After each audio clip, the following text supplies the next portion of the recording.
Alright, yo, what's good, yo? I just want to start the video off with me just explaining, like, basically what I'm doing. So, with this car, I was driving it as my daily driver, but the head gasket went, so I got another car. Now I'm gonna just build this motor. I'm gonna turbo it. Right now, I'm just like, doing little stuff like getting the engine bay ready and stuff like that. Like you're looking right now, like taking all that extra stuff out. I took out the condenser. I'm keeping power steering. I took out all the little stuff I ain't need. You know what I'm saying? Cruise control coming out, all that stuff. So the engine bay gonna look nice and clean. Like that's what I wanted to look. I just wanted to look nice and neat. You know what I'm saying? But yeah. So at the end of the day, the goal is we want to turbo the engine. I already know the parts I need. You know what I'm saying? I seen it off some YouTube video, but you know what I'm saying? I'm gonna get them parts. So yeah. But yeah, so enjoy the video.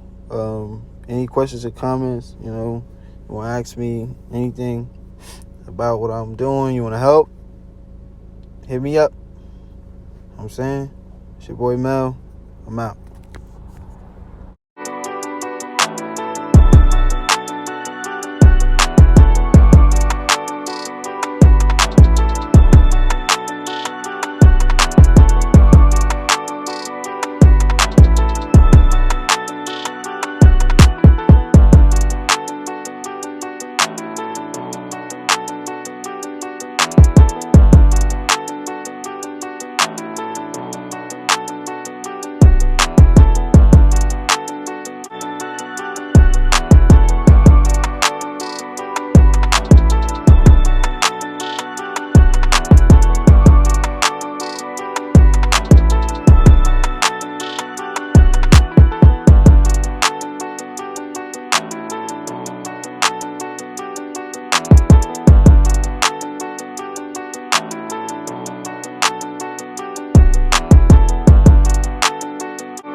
Disassemble.